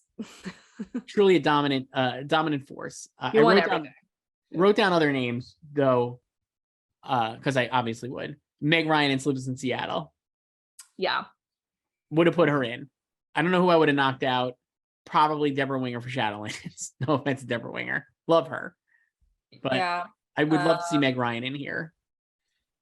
Yeah, I also I wouldn't give her the win, but I also liked Michelle Pfeiffer in Age of Innocence. So that I had written her down as well. How close do you think she was to getting a nomination? I don't know, because they nominated Winona, and there's the dog again. The dog is like, you better effing keep Deborah Winger in there. The dog's a big Shadowlands fan as well. So I don't think they were huge fans of it. No, they didn't. And also this was, I feel like they were over Michelle Pfeiffer at this point. She was nominated the previous year for Love Field, even though she should have been nominated for Batman Returns, obviously. Right. And yeah, she hasn't been nominated since. So strange, but those are the two I wrote down. Really, there was not a lot, honestly, of depth. There's also Juliette Binoche from Blue, controversy with Blue because they were trying to rectify or fix the previous year's situation with foreign language film because of the disqualification, when they try to pass off an Argentinian film as Uruguayan. So then there was a checklist for Blue, but then it was also disqualified because they said it's not Polish enough. Right. I think she got the Globe nomination too. But I don't think she would have ever gotten in at the Oscars. No. Yeah, Juliette Binoche was nominated. Yeah, so this was always Holly Hunter's. Not a surprise at all. She is at the time one of the biggest sweepers. Now we have 1.5 billion critics awards, regional critics awards, third tier critics awards. She would have swept now. I think back then there were probably maybe 20, altogether, including the Oscars and stuff. And I'm pretty sure she won almost all of them. Let me go to her page. Great performance. Watching the thing, I was like, oh, I love Holly Hunter. She's so wonderful. And we'll talk about her minutes later from here because she was nominated for The Firm as well. And she had some thoughts on that. If you go to her awards grid, her awards section on her Wikipedia page, literally won everything except for Best Foreign Actress at the David D. Donatello Awards. Wow. Yeah, So but everything else she won for Best Actress. So here's something I was Googling, Joyce, not related to performance, but she wins for the piano this year. Janis Kaminski, our best friend, wins for... And then they get married. And then they get married the next year. So did they meet at this Oscars, basically? They had to have, right? I mean, they could have met at any time during award season. Truly anytime during award season, but like definitely but like... they both won this night. They both won this night and definitely were together a lot of times during this award season. So I and then when he bloomed. won for Saving Private Ryan, he thanks her. Right. So I assume that love bloomed during this season. So that's wonderful. I love it so much. Yes. They are now split, unfortunately, or maybe fortunately, unfortunately, whatever. I don't, people. Well, live their lives. I think she has like twins with her current partner. So, but love this win. It's just a great performance, great win. No notes, I don't think. Yeah. And it's, I think if people, if you don't know anything about acting, you might be like, what, she won for playing a mute and not saying any words. It's like, that's very difficult to do. Yeah. It's a wonderful performance. The other to convey emotion and just like the inner turmoil of that character. And also she does her own piano playing as well. That's how she won the part, because they were like Jane Campion, they were unsure about her. And obviously she has 2 voiceovers in a Scottish brogue, not her famous Southern accent, So yeah, it's a great performance. And I guess she mentions the piano playing in her speech, that her parents taught her how to play piano. I get like Angela Bassett was probably a distant second. So I was going to say, I feel like Angela Bassett would have been the alternate choice. Yeah, so she won the Globe back when they still considered any film with music to be under comedy and musical. Nothing funny about What's Love Got to Do with It. No. Yeah, so I think she was, and the fact that, Lawrence Fishburne got in when he wasn't expecting to. Yeah, I definitely have... Angela Bassett should have a lot more nominations than just this one. Yeah, for sure. Let's go to Best Supporting Actor, Joyce. Tommy Lee Jones wins for The Fugitive. I don't care. He's got his shaved head because he's playing Cobb, and he has to mention that he's not bald when he wins. Very famous line. I'm not bald. Mm-hmm. The other nominees are Leo DiCaprio for What's Eating Gilbert Grape, Ralph Fiennes for Schindler's List, John Malkovich for In the Line of Fire, and Pete Postlethwaite for In the Name of the Father. Pretty solid list of nominees. I don't think Leo would get nominated today for playing that part, and I don't think he would necessarily, it would not be as well received playing that part. Can I read you this anecdote about Leo? Yeah, please do. So this is just a party for nominees, and Cindy Adams thought it would be nice to introduce supporting actor nominee Leonardo DiCaprio to 1947 Best Supporting Actress and 1956 co-host Celeste Holmes. What did he do? Asked Holm. Nominate for an Oscar, replied Adams. As what? Holm inquired. Actor, Best Supporting. What's Eating Gilbert Grape? Lord, I wouldn't see that. Sounds like a pie eating contest. For his part, the 19-year-old had no clue as to who the 3-time nominee was either. Very famous actress, explained Cindy. No response. All About Eve, gentleman's agreement? When DiCaprio said, never heard of him. Holm instructed him, rent them and learn the history of your industry. She also told him, take my advice, prepare a speech. I didn't. So Leo never heard of All About Eve. Incredible. He was too busy like preparing Don's Plum, I think, at this time. I don't think he would have gotten nominated for this role now. No. And he like that movie, you should watch that movie. It's a cute movie. And the Johnny Depp is the lead, and everyone, I don't want to say like they act circles around him, but like his character Gilbert Grape is just kind of right, like this straight, or like I don't know, like boring is like the wrong word, but like everyone else around him is like more interesting. He just kind of holds down the fort as the main character, right. And yeah, like really is, at the time, a performance like Leo's as a mentally incapacitated character was just kind of like, well, he was one of the youngest male nominees ever, because he was only 19, and we know they don't like young men.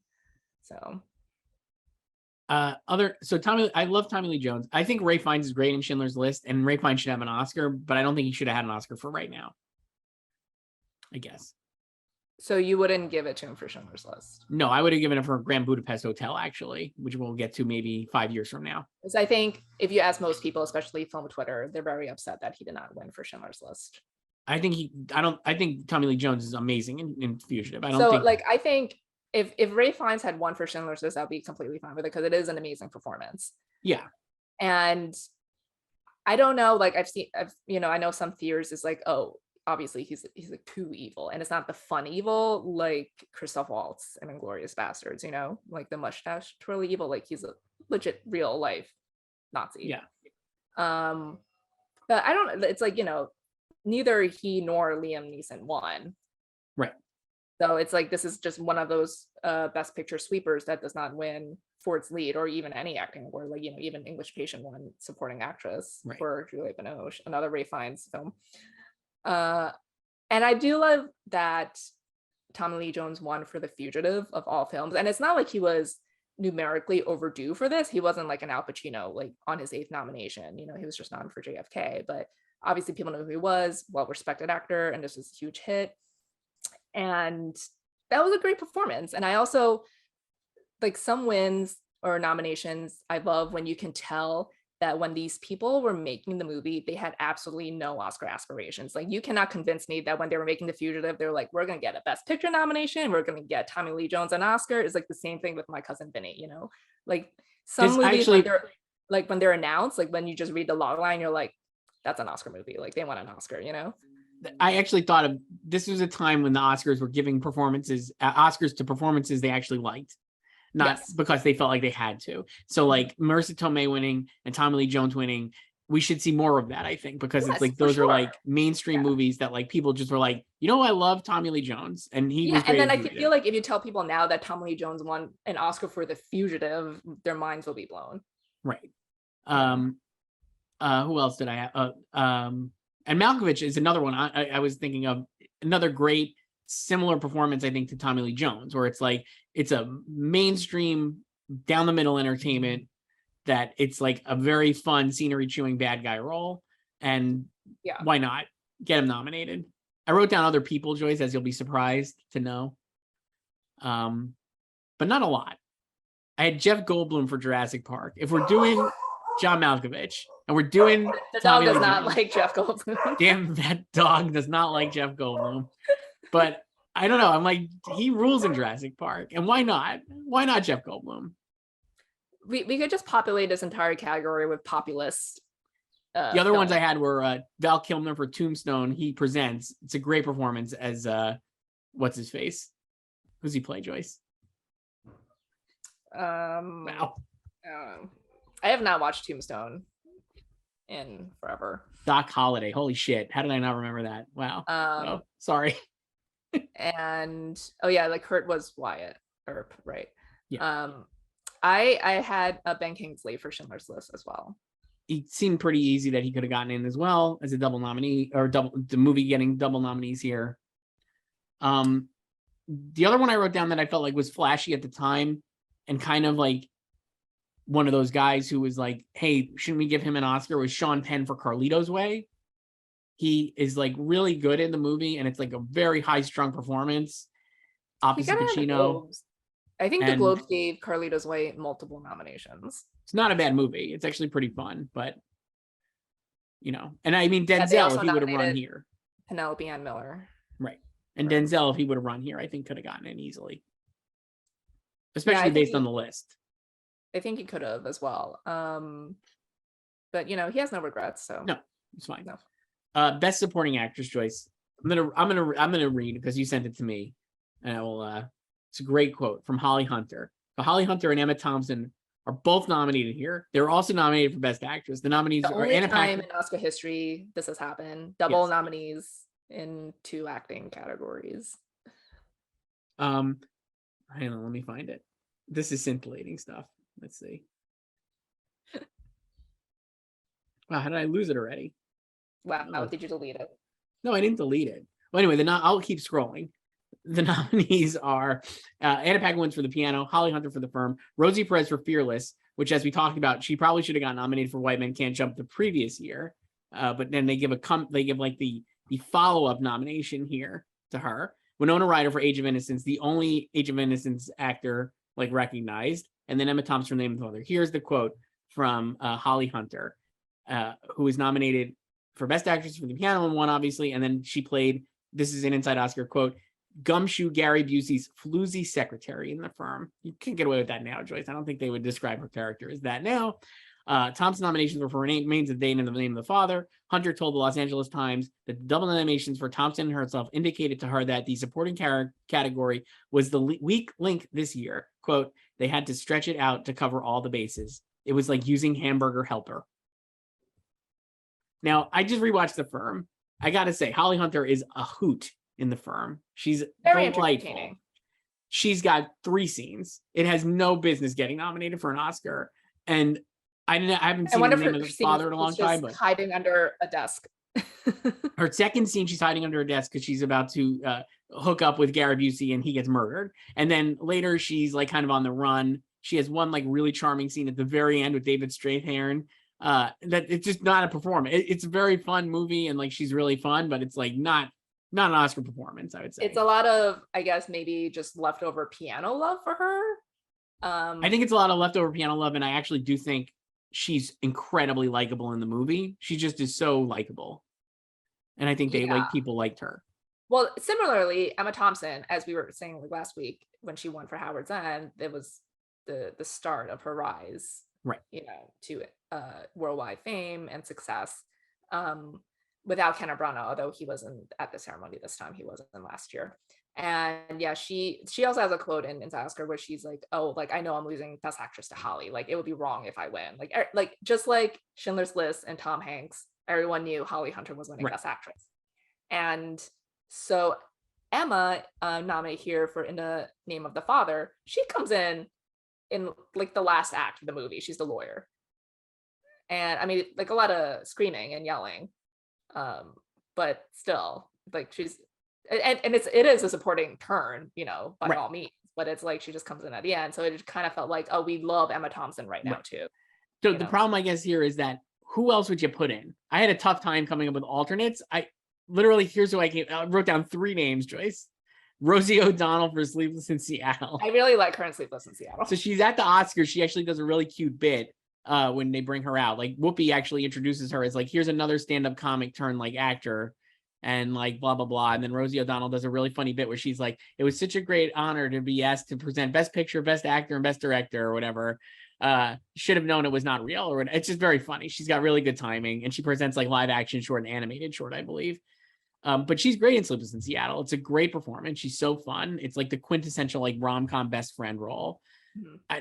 I can't help but think it's more significant to the movie than Holly Hunter is in The Firm.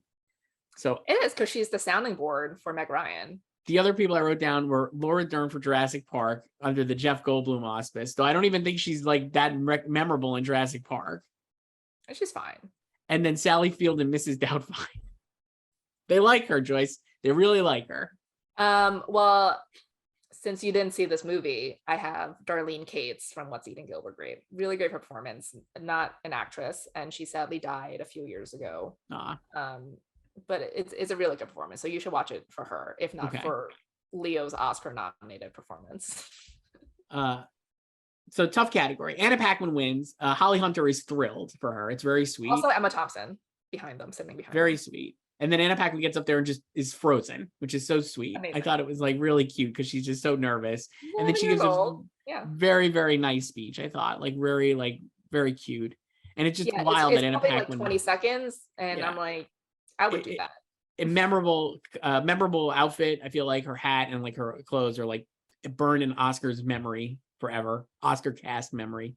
Yeah, this is a surprise. So 2 years in a row, we got a surprise with Marisa Tomei. And now Anna Paquin. So who was supposed to win this?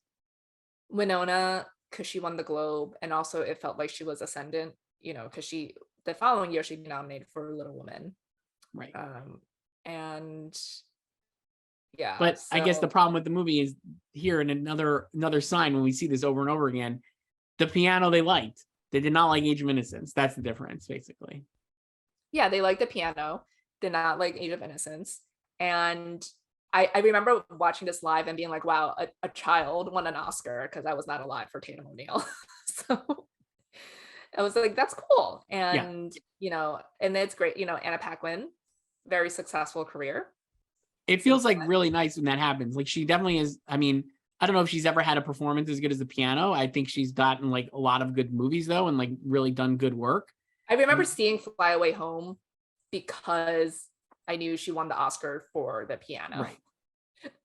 And yeah, I mean, just like she's been in our life for decades now. Like, and she's still not even old, obviously, because she won an Oscar at like 11. 40 next month. Crazy. Yeah. And no, it's like a cool win that they would actually, obviously we know they're more inclined to award young women or little girls than little boys. So it's cool that they actually did go for it and didn't go for an adult. It's like because I think the other thing with child actors is like, oh, you can just credit the director for guiding their performance as well. And I think she's really good in the movie because she is Ada's mouthpiece. She speaks for her. And also a lot of screaming as well, just like Emma Thompson. And I think it's also funny that I think a lot of people, similar to how people might be surprised that Tommy Lee Jones won an Oscar for The Fugitive, I think if you're just kind of learning about Anna Paquin now, or just kind of know her from True Blood or something, that I remember when True Blood was airing, some of my coworkers did not know she won an Oscar. Wow. For The Piano. Yikes. So, yeah, this was 2008. So are you surprised that Harvey Keitel wasn't like considered for Best Actor? I actually don't think he was that great. Same. Isn't that funny? We didn't even bring him up, but not to double back, but I didn't even think of him for Best Actor at all. I thought like Sam Neill was fine. Right. I do like the casting, kind of like the Against type casting for the both of them, because I think on paper you would cast them in opposite roles. Yes. Not Harvey Keitel as like the dreamboat that Holly Hunter's lusting after. Right. Yeah, I don't. Yeah. Isn't that funny? I thought the same thing. So it's the acting awards. Let's do screenplay quick. Jane Campion wins for The Piano. Steve Zalian wins for adapted screenplay. Jane Campion, in her speech, she's very excited. Here, an unfortunate aging. Time makes things age poorly. A special thank you to the Miramax brothers, Harvey and Bob, for bringing this film to America. Jane couldn't have known, but what the future would have held. No one did. So. But yeah, so she wins Best Screenplay. The other nominees for there were Gary Ross for Dave, Jeff McGuire for In the Line of Fire, Ron Neisweiner for Philadelphia, and Nora Ephron, David S. Ward, and Jeff Arch for Sleepless in Seattle. A great list of nominees. I would just add Groundhog Day. Groundhog Day clearly should have gotten in and would have gotten in, I think, if it was now. And I think, I put Dazed and Confused down, obviously zero shot, but that is a great script as well. But Jane winning is great. And Steve Zalian wins for Schindler's List. Really nice speech. Other nominees are Scorsese and Jay Cox for Age of Innocence, Jim Sheridan and Terry George for In the Name of the Father, Ruth Prowra Jabamvala for Remains of the Day, and William Nicholson for Shadowlands. No Jurassic Park here, which I feel like is a miss personally, but such is life. Yeah, they could have done Jurassic Park, The Fugitive, and Mrs. Doubtfire. Yeah. I don't know what I would have knocked out. I would have knocked out Age of Innocence, honestly, for one of them. So, but Schindler's List wins, obviously. Yeah. This was a throwaway nom for Marty here. I want to go to score. This one I couldn't figure out. Or John Williams should have been a double nominee. And no, I'm sorry, who did I write down here for who did the piano score? Oh, Michael Nyman, yeah. Amazing score. Truly insane that he's not nominated, because everybody is like, oh man, even Jane in her speech is like, Michael Nyman should have, what a great a movie doesn't work without his score. Holly also shouted him out too. Yes. Yeah. So how John Williams is not nominated for Jurassic Park is truly one of the most, I think most people, if you ask them, would be like, of course he was nominated for Jurassic Park. That he's not is really shocking to me. Now, the Schindler's List score is awesome. Yeah, and totally fine wonderful. With Schindler's List winning. Even if Jurassic Park had been nominated, I'd be like, yeah, Schindler's List winning is totally fine. The other nominees are Schindler's List, he wins. Elmer Bernstein for Age of Innocence. The Firm is Dave Grusin. We talked about really creative score, and actually, like, I like that nomination. It's solid. James Newton Howard for The Fugitive, and Richard Robbins for Remains of the Day. How is John Williams not there for Jurassic? I truly cannot believe this. How is he not in there for Jurassic Park? What is that? It should have been double nominee, I'm telling you. The other scores I wrote He got down. nominated for this, and he should have won for Home Alone. Rudy, the piano obviously should have gotten in here too. So those are two that should definitely be in here, I feel like. And then personal choices, Rudy, just an incredible score. One of the most recognizable scores of all time. I love it so much. Jerry Goldsmith, wonderful. Listen to it a million times. It's so good. It should have definitely gotten in. And I put down True Romance for Hans Zimmer. It's a great Hans Zimmer score. And again, a famous score that's used over and over again. Like, it has had a life beyond the movie. Yeah, like the Jurassic Park score is used over and over again. Right.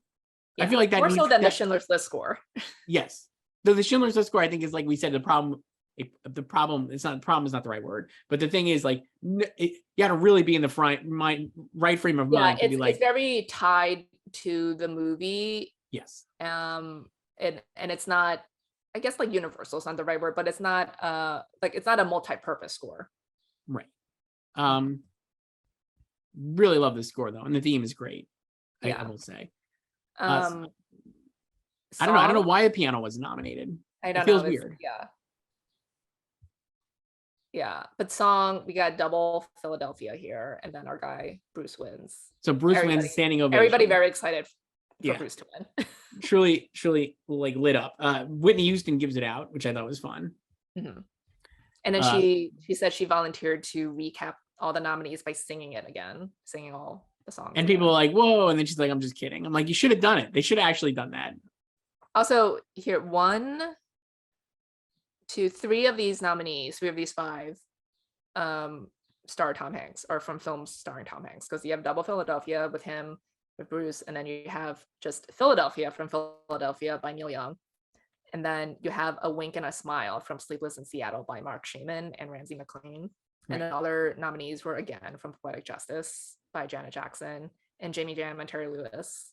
And The Day I Fall in Love from Beethoven's Second. Amazing. By Carol Bayer Sager, Jim Zingram, and Cliff Magnus. So. And Dolly Parton, I think, performs it, right, at the show. Yeah. And that's really, well, any of these other ones you want to talk about? Any of the Jurassic Park going 3 for 3 in the crafts, not surprising at all. And I feel like The Fugitive could have snuck out like one of these craft awards, like maybe sound or something, one of the sound categories, if it were not for Jurassic Park. I think that's true. I will say one of the things that made me laugh is when they're talking, I forget who presents editing, but they're like, let me see if I can see here. Hang on. Gina Davis. Yeah. Does editing, and she talks about how important the editor is and blah, blah, blah, and how it's like one person or whatever. And then she does the nominees and it's like Michael Kahn wins for Schindler's List. Great win. Really emotional speech. Love Rob this year for West Side Story. Fully Rob. And then she has the nominees. The Fugitive had 1, 2, 3, 4, 5, 6 different editors. Mm-hmm. I've never seen that before in my life. 6 editors. Listen, great movie. They put it together. Okay. Yeah, that's it. I mean, Deborah Carr wins an honorary Academy Award. Presented by Glenn Close. So again, bittersweet, because now she's surpassed 6-time nominee Deborah Carr, who never won a competitive Oscar. So when will Glenn Close get an honorary Oscar, do you think?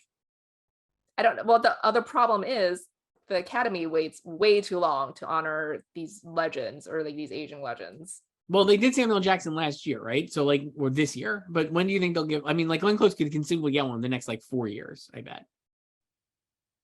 Yeah, but they already announced this year's class. Diane Warren. No, I know not. I know I feel like they're going down the list. So I feel like they're going to get to Glenn Close. They're like picking off the people who should win Oscars, and they're just being like, Samuel Jackson should obviously have an Oscar. Diane Warren clearly should have an Oscar. Glenn Close should have an Oscar. So I feel like they're just going down the list. It's like interesting because like obviously she's had a renaissance in this past decade, having a 2-decade dry spell. So now she has 8 nominations, and I don't know. I guess maybe people feel like maybe she can still win competitively. I mean, some people have won competitively after, we just saw with Spike Lee. And I mean, Samuel Jackson could certainly win an Oscar in real life. Yeah, like happened to Paul Newman. Yeah. I think they'll do Glenn Close in the next like 2 or 3 years. How about that? That's my prediction. I don't know. I mean, sometimes like you think like some people are so obvious and then they just don't touch them and then they die. You know? Right. So and then yeah. Paul Newman wins the Herschel Humanitarian Award, Yes. given out by his Tom Cruise. Color of Money star Tom Cruise. Mm-hmm. Tom Cruise really loves him, seems. Mm-hmm. Do you know what I watched last week? The Color of Money? No. The screeners for Ethan Hawke's. Oh, yeah. How was that? Word documentary. They said 5 of the 6. It's interesting because so Paul Newman had done a whole bunch of interviews for his memoir, or what would have been his memoir, but then it never happened. And then he burned the tapes, but they still have the transcripts. So the whole doc is Ethan Hawke asking all his famous friends to play these people, like George Clooney plays Paul Newman. So it's just George Clooney doing voiceover as Paul Newman reading the transcripts. Oh, that's cool. Yeah. And Laura Linney plays Joanne Woodward. That's awesome. Yeah. Mm-hmm. Did you like it? I'll check it out. Yeah, it's good. It's good. And it's all done, like a lot of it's done over Zoom, or most of it, like all of the things, like because it opens with like a whole montage of him pitching the project to all these people, like Sally Field's in it, like Zoe Kazan plays Paul's first wife. And then he has an interview. That's how it chirons on the screen. It's like interview with Ethan's daughter, Maya Hawke, from your fave, Stranger Things. And Maya is the one who gave basically like the thesis of the docuseries to Ethan, because he didn't know like what to focus on, because he's like, it's like 2 of them. Like, what do I do? Like, should I just do like Paul or like Joanne?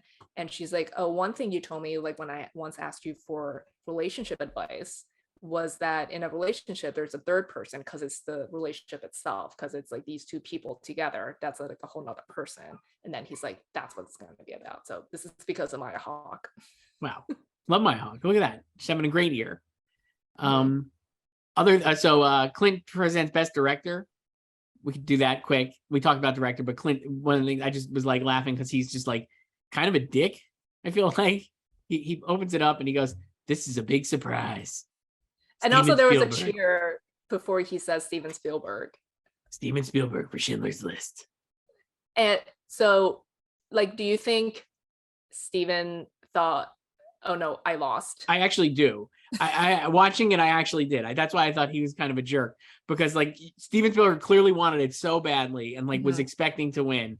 And I think that Clint did that. It was like kind of like a real FU to him. And like I definitely think he was like, oh, okay, I want you. Yeah, because it's not the same as like It's Time or something. Right. Or like Alex, your dad just won an Oscar. That what he does. That one sucked. That one was not good. Sorry, Steven, not good. Steven, that's the one bad thing you've done as a creative. I think. We need more. Not everyone can do this, but we need more of like. There's nothing like a Dame Judi Dench. Alex, your dad won an Oscar is worse than 1941 in the Steven Spielberg filmography. And then Harrison Ford does Best Picture, which is hilarious because it's such a weird pick because he's in The Fugitive. He's in The Fugitive, but obviously he's so closely associated with Steven Spielberg, so he's thrilled. They have a long hug. They have a long hug, and it's like really emotional. And it made me think like they clearly tried to generate the same moment again at the 1999 Oscars. That's what when we talked about because I was like, when they had him present Best Picture, and I was like, they want this to happen again, because I remember him presenting it to Schindler's List, and you could tell that Harrison Ford really wanted to read Saving Private Ryan. He was pissed. He was definitely pissed that Shakespeare in Love won. So Joyce, I guess this is it. So that was the 1994 Oscars. Great time. Like I said, this is like one of the best set after last week's, which was some of the worst show, I'd say. Some good winners, but not a great show. This is a really great show. Great winners. Yeah, because they didn't have a cringe theme like Year of the Woman. The theme was behind the camera, although they didn't really do much to highlight that. Like, I don't think they did anything different to. Because like even when they did the below the line categories, they showed like some like a short montage, like little like clips of the craftsman's work, but they've done that in other ceremonies too. One thing I will say, I wrote this down because I was like, this is the problem with the current show, obviously, and like we had such a fraught experience with like putting treating the 8 categories as less than this year. Liam Neeson giving out sound. Here's what he says: "This is the night for people from the back lots and the back rooms to step to the front." And really, that should be like the Oscars every year. And I think that even though it's stupid to do like a theme around that, like Gil Cates is like trying to just find something to hang a hat on for, I understand the impulse to do that, like make the show like kind of unified, but like that's the theme of the Oscars every year. And this year, or the current Oscar leadership would be wise to maybe remember that. Yeah, like these are the biggest nights of their lives, and these people are not famous. And then you have, Elijah Wood, 12-year-old veteran Elijah Wood, eloquently reading, like does not stumble at all, about visual effects and how they, created dinosaurs for Jurassic Park. Like he's the total pro, better than adults. Like, just watch that presentation. Elijah Wood presenting visual effects. It's pretty great. Joyce, so we're on this is our penultimate episode of this run. We're going to come back and do the 2000 Oscars. And I already watched that ceremony. 1999. I did not watch it yet. I'm so psyched. And then we're going to take a break and recalibrate and come up with like a smaller run probably of 2000s ceremonies, perhaps. We'll see. I mean, if we go into 2000s, we're not going to have Inside Oscar. So sad. No, but we'll just have our own remembrances and memories. And I don't read, so older. It's fine. I will not be. You'll be behind. You'll be behind. I won't. I'm just as behind now as I would be now. So it's totally fine. All right, Joyce. We'll be back to do 1999 films and 2000 Oscars. But thank you. This was fun. Bye.